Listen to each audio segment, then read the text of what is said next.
જય સોમનાથ વિદ્યાર્થી મિત્રો, આપણે પીએન જંકશન ડાયોડના ફોરવર્ડ બાયસની લાક્ષણિકતા ભણ્યા. ધન હારે ધન છેડો, ઋણ સાથે ઋણ છેડો જોડવાથી ફોરવર્ડ બાયસ બને. ફોરવર્ડ બાયસમાં બે ત્રણ મુદ્દાઓ યાદ રાખવા કે એમાં ડેપ્લેશન સ્તરનું વિદ્યુત ક્ષેત્ર અને બેટરીનું વિદ્યુત ક્ષેત્ર એકબીજાની કઈ સ્થિતિમાં હોય? વિરોધ સ્થિતિમાં. એ ડેપ્લેશન સ્તરનું વિદ્યુત ક્ષેત્ર નાબૂદ થઈ જાય. વોલ્ટેજ વધારતા પ્રવાહ ક્રમિક વધે અને પછી પ્રવાહમાં કેવો વધારો થાય? ચર ઘાતાંકીય. ડેપ્લેશન સ્તરનું વિદ્યુત ક્ષેત્ર નાબૂદ થઈ ગયું ને, એ હવે અડચણરૂપ ન થાય એટલે એન વિભાગના ઇલેક્ટ્રોન પરિપથમાં દાખલ થાય અને મેજોરિટી ચાર્જ કેરિયરના કારણે વહન થાય. આજે આપણે ભણવાનું છે પીએન જંકશન ડાયોડની રિવર્સ બાયસની લાક્ષણિકતા. તો રિવર્સ બાયસ કોને કહેવાશે ખબર પડી જાય. પહેલાં એને ડેફિનેશન લખવાની. ઓકે, ડાયોડના ધન છેડા આયરે બેટરીનો ઋણ છેડો અને ઋણ છેડા આયરે ધન, ધન આયરે ઋણ, ઋણ આયરે ધન. એ રિવર્સ બાયસ. પરિપથ દોરીએ, આકૃતિના જ માર્ક હોય આમાં. આ પીએન જંકશન ડાયોડ પી પ્રકાર, એન પ્રકાર. આ ધન છેડો હોય, આ ઋણ છેડો હોય, એને સમાંતર અહીંયા શું હોય? વોલ્ટમીટર. એને વીઆર કહું, રિવર્સ બાયસ હોવાથી. આનો એક છેડો ક્યાં? તો કે રિહોસ્ટેટમાં.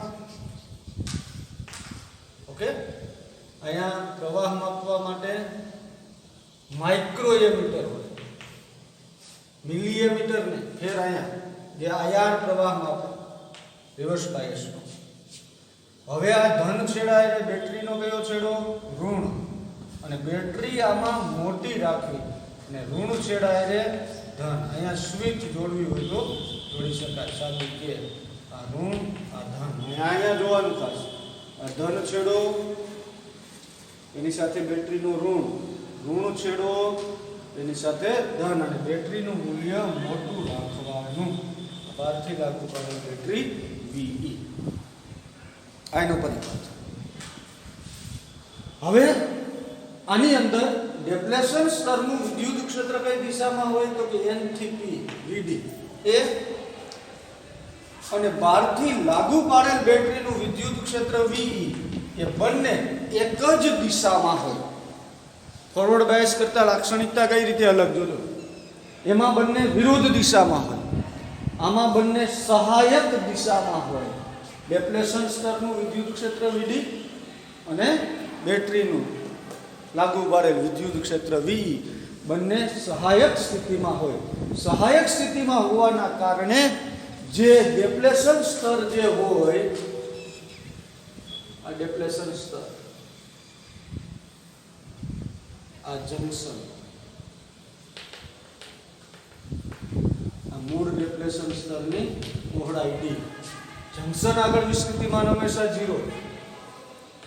આ પ્લસ વી, અહીંયા માઇનસ વી.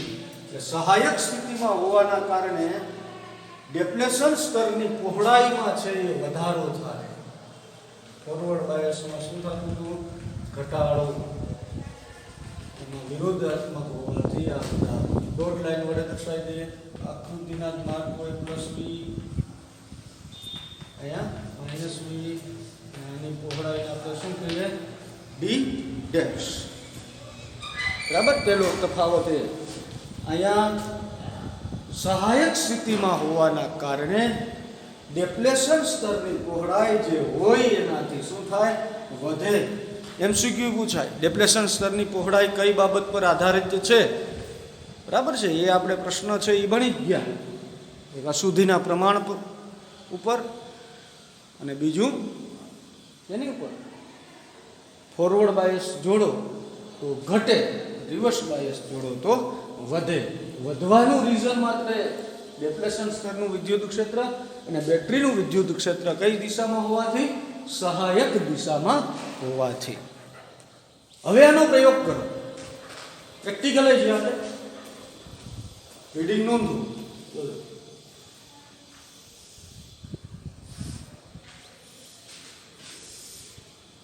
આ વોલ્ટેજ વીઆર, પ્રવાહ આઈ. 0 એ 0.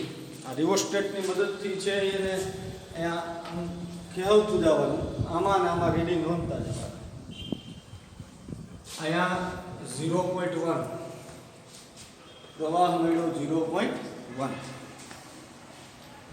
પછી 0.2, 0.3, 0.4, 0.5, 0.6, 0.7, 0.8 સુધી પ્રવાહ 0.1 જ મળે. તમને એમ લાગે કે જાણે કે મિલીમીટર છે એ બંધ થઈ ગયું, માઇક્રોમીટર વધારવો જ નથી. ફોરવર્ડ બાયસમાં શું થતું યાદ કરજો, કેમ કે બે લાક્ષણિકતા હોય તો જ એના રેક્ટિફાયર સાધન છે એ આવડવાનું.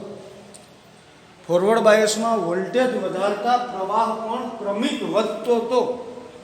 રિવર્સ બાયસમાં એવું નહીં થાય, વોલ્ટેજ વધારતા પ્રવાહ છે એ અચળ રહે.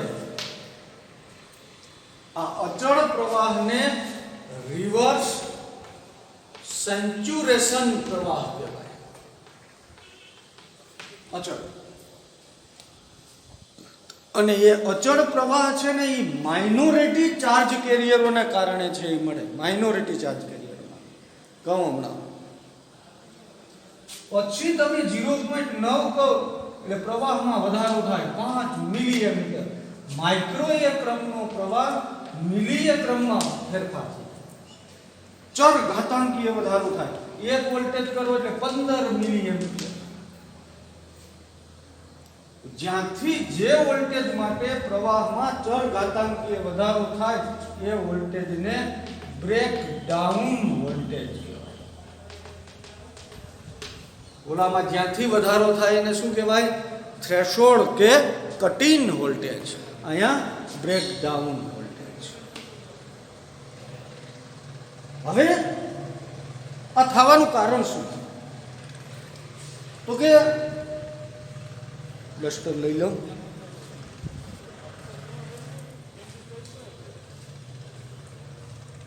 તો પરિપથ આપણે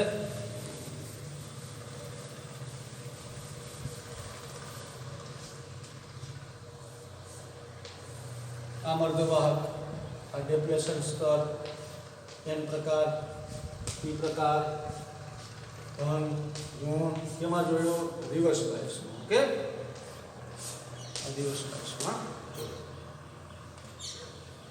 હવે અહીંયા બંને વિદ્યુત ક્ષેત્ર સહાયક સ્થિતિમાં હોય. ડેપ્લેશન સ્તરનું વીડી અને બહારથી લાગુ પાડેલું વી. એટલે આ વિદ્યુત ક્ષેત્ર નાબૂદ થવાનો કોઈ પ્રશ્ન આવતો નથી. આ વિદ્યુત ક્ષેત્ર છે નાબૂદ થતું જ નથી. પરિણામે જે અચળ પ્રવાહ મળે ને, અહીંયા મેજોરિટી તરીકે પી વિભાગમાં કોણ હોય? હોલ હોય. આમાં મેજોરિટી તરીકે કોણ હોય? ઇલેક્ટ્રોન હોય. પણ પી વિભાગના જે મેજોરિટી તરીકે હોલ હોય પણ ઇલેક્ટ્રોન તો હોય જ માઇનોરિટી તરીકે. એ ઇલેક્ટ્રોન છે એ પરિપથમાં દાખલ થાય અને વીજ પ્રવાહનું છે એ નિર્માણ કરે. એટલે રિવર્સ બાયસમાં માઇનોરિટી ચાર્જ કેરિયરોના કારણે વીજ પ્રવાહ છે એ રચાય. માઇનોરિટી એટલે કોણ? તો કે પી વિભાગમાં હોલ હોય પણ માઇનોરિટી તરીકે ઇલેક્ટ્રોન હોય ને એ પરિપથમાં દાખલ છે એ થાય. અચળ રહેવાનું કારણ શું? તો કે આ ડેપ્રેશન સ્તરનું આ વિદ્યુત ક્ષેત્ર નાબૂદ થતું જ નથી. એટલે એન પ્રકારના ઇલેક્ટ્રોન આમાં આવી શકતા નથી. એટલે શરૂઆતમાં પ્રવાહ અચળ રહે, પછી છે અમુક ઘણા બધી વોલ્ટેજ વધારો ને પછી ચર ઘાતાંકીય વધારો છે એ શરૂ થાય. તો એ વધારો કેમ થાય એના માટે બે ઘટનાઓ અલગ પ્રશ્ન છે. એવલાન્સ અસર અને જેનર અસર. આ બે ઘટનાના કારણે ચર ઘાતાંકીય વધારો અને બ્રેકડાઉન વોલ્ટેજ છે એ મળશે. હવે એનો આપણે આલેખ જોઈએ.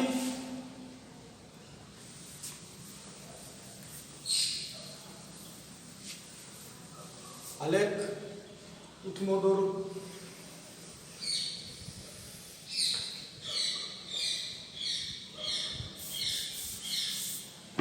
શરૂઆતમાં 0, પ્રવાહ અચળ અચળ અચળ અચળ અને પછી છેદ પ્રવાહમાં ચર ઘાતાંકીય વધારો થાય. આ પ્રવાહ I, આ વોલ્ટેજ VR. અહીંયા સુધી જે અચળ પ્રવાહ મળે એ અચળ પ્રવાહને કયો પ્રવાહ કહેવાય? રિવર્સ સેન્ચ્યુરેશન પ્રવાહ. હા, જે 0.1 મળ્યો ને એ. ને અહીંયાથી ચરઘાતાંકી અહીંયા સુધી માઇક્રો, હવે પછી મિલી એમ્પિયર, 5 મિલી એમ્પિયર, 15 મિલી એમ્પિયર, 25 મિલી એમ્પિયર. ઓકે, અહીંયાથી વધારો થયો તો એને કહેવાય બ્રેક ડાઉન વોલ્ટેજ. આનો અવરોધ ખૂબ જ મોટો. આના ઉપરથી આનો ડાયનેમિક અવરોધ આટલો યાદ રાખજો, 10⁶ ઓહમ ક્રમનો હોય. ઓલામાં 10 થી, હમણાં એનો તફાવતે ભણીએ, 10 થી 100 ઓહમનો હોય ડાયનેમિક અવરોધ. ડાયનેમિક અવરોધ એટલે આલેખના ઢાળ પરથી મેળવેલો અવરોધ. ડાયનેમિક અવરોધ, સ્ટેટિસ્ટિક અવરોધ, આ બધા પ્રકારો ચેપ્ટર 3માં આપણે ભણશું. પ્રવાહ વિદ્યુત અવરોધના પ્રકાર. ડાયનેમિક અવરોધ હોય ને એટલે પ્રેક્ટિકલ કરી અને આલેખ પરથી મેળવેલો જે અવરોધ હોય ને ડાયનેમિક અવરોધ. જે મૂલ્ય આપી દીધું હોય ને એ સ્ટેટિસ્ટિક અવરોધ હોય, ગણતરી કરીને આપેલો. એટલે આમ બાળકો રિવર્સ બાયસની અંદર 2-3 મુદ્દાઓ યાદ રાખવાના. ધન આરે ધન, ઋણ, ઋણ સાથે ધન, રિવર્સ બાયસ. રિવર્સ બાયસમાં ડેપ્લેશન સ્તરનું વિદ્યુત ક્ષેત્ર અને બેટરીનું વિદ્યુત ક્ષેત્ર સહાયક સ્થિતિમાં હોવાથી એકબીજાની અસર નાબૂદ કરે નહીં. સહાયક સ્થિતિમાં હોવાથી ડેપ્લેશન સ્તરની પહોળાઈમાં શું થાય? વધારો થાય. નાબૂદ થતું જ નથી એટલે પી વિભાગમાં રહેલા માઇનોરિટી ચાર્જ કેરિયરોના કારણે વહન થાય. એટલે વોલ્ટેજ વધારતા પ્રવાહ ક્રમિક વધતો નથી, પણ કેવો રહે? અચળ રહે. માઇક્રો એકમનો એ અચળ પ્રવાહને રિવર્સ સેન્ચ્યુરેશન પ્રવાહ કહેવાય. પછી બહુ વધારે વોલ્ટેજ આપો ને તો પ્રવાહમાં ચરઘાતાંકીય વધારો થાય. અને જ્યાં જે વોલ્ટેજ માટે પ્રવાહમાં ચરઘાતાંકીય વધારો થાય એને શું કહેવાય? Breakdown voltage. આવો એનો આલેખ દોરવાનો. આલેખ પરથી એનો અવરોધનું મૂલ્ય 10⁶ ઓહમ છે એ મળે. ટૂંકમાં આગળના સાધનોમાં કામ કરતી વખતે યાદ એ રાખશું કે ફોરવર્ડ બાયસમાં જ્યારે ડાયોડ જોડાશે ત્યારે પ્રવાહ પસાર થશે, રિવર્સ બાયસમાં જોડાશે ત્યારે પ્રવાહ પસાર થશે નહીં. આ મુદ્દાને પકડશું અને રેક્ટિફાયર બનાવશું. પણ આપણે આને શું કરી લઈએ તો કે આ બેનો તફાવત છે એ પૂછાય ઘણી વખત, ફોરવર્ડ બાયસ અને રિવર્સ બાયસનો. તો એ આપણે ભણી લઈએ.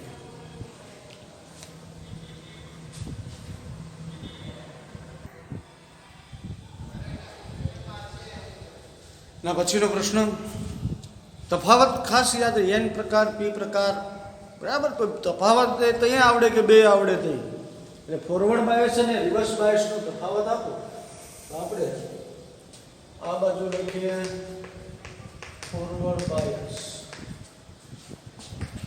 આ બાજુ લખીએ રિવર્સ બાયસ. પહેલો મુદ્દો તો ફોરવર્ડ બાયસમાં તો કે ડાયોડના ધન છેડા સાથે, ધન છેડો કોણ હોય? પી પ્રકારનો જે અર્ધવાહક હોય ને ધન છેડો હોય. ધન છેડા સાથે બેટરીનો ધન છેડો અને ડાયોડના ઋણ છેડા સાથે બેટરીનો ઋણ છેડો જોડતા બનતા જોડાણને કયું કહેવાય? Forward bias. રિવર્સ બાયસમાં ધન સાથે ઋણ અને ઋણ સાથે ધન. ઓકે. બીજો, બેટરીનું વિદ્યુત ક્ષેત્ર અને ડેપ્લેશન સ્તરનું વિદ્યુત ક્ષેત્ર વિરોધક સ્થિતિમાં હોય. આ મુદ્દો કદાચ હું ફોટો મોકલાવી ટેક્સ્ટમાં નથી, લખી લેજો તમે, ઉમેરી દેજો. આમાં બંને કેવું હોય? સહાયક સ્થિતિમાં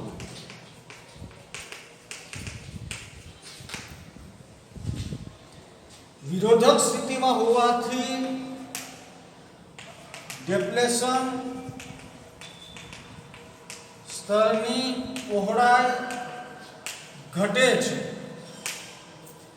આની અંદર ડેપ્લેશન સ્તરની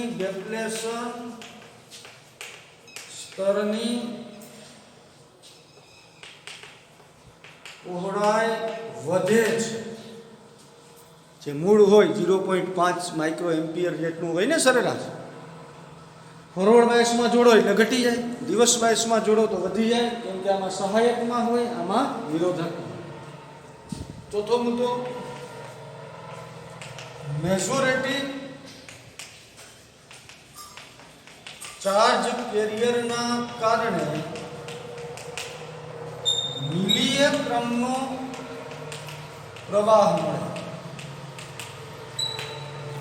મેજોરિટી ચાર્જ કેરિયર n પ્રકારમાં રહેલા ઇલેક્ટ્રોનો જ આ વિરોધક સ્થિતિમાં હોવાથી પરિપથમાં દાખલ થઈ જાય, નાબૂદ થઈ જાય ને મિલીય ક્રમનો.